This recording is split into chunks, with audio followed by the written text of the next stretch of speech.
Welcome back to the Morning Wrap. It is Earth Day today, and we're celebrating with the Wyland Foundation, an organization dedicated to promoting and protecting our oceans, waterways, and marine life. So joining me now is Steve Creech, president of Wyland. Welcome. Thank you so much for being here. It's great to be here. We put this big graphic for you Just so for everyone us, knows it's Earth Day. Yeah. Your foundation does a lot. We partnered with you guys. Yes, so we obviously think very highly of what you do. But tell us a little bit about some of the root causes of these environmental issues that people need to know about, how they can help, and why it's been, the mission. Yeah, it's been 50 years, give or take, Bravo. mostly take, since Earth Day, and I think we've learned an awful lot since then. Back in the first Earth Day, it was all about responding to these immediate crises that we had around the country, oil spills and rivers catching on fire. So I think there was a real awareness at the time about those specific problems.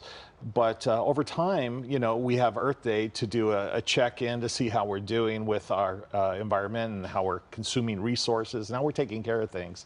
And now the problems have become a lot more complex. So now we're dealing obviously with climate change and issues related to our oceans. We've got plastic gyres in our oceans where our plastic waste is going out to sea and it's circulating there for hundreds of years.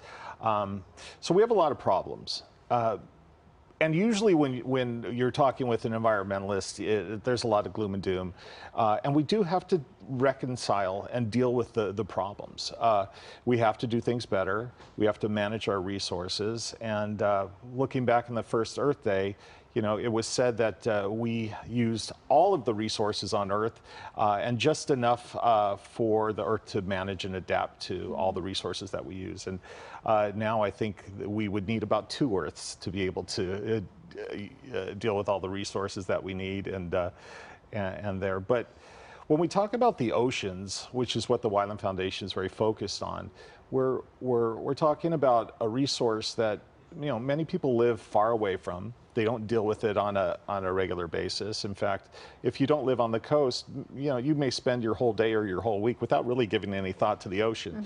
But the fact is, our ocean, it also takes in carbon dioxide and releases oxygen. So the ocean is part of the lungs of the earth, just like our trees and wetlands. But the problem is we're generating so much more CO2 now that the ocean can't process it fast enough.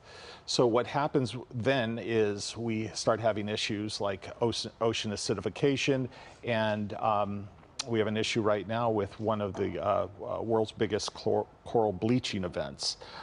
Corals generate about $2.7 trillion in economic value to the world. So you spoke about issues. One issue that I have is that I'm so fascinated with what you're saying that we already almost ran out of time.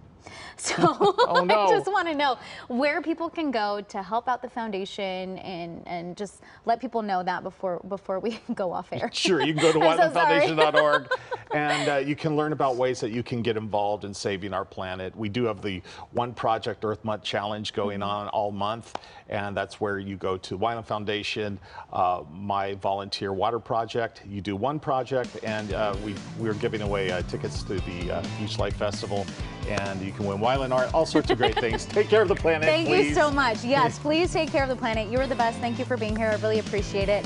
And that does it for us here on the Morning Wrap. Stick around.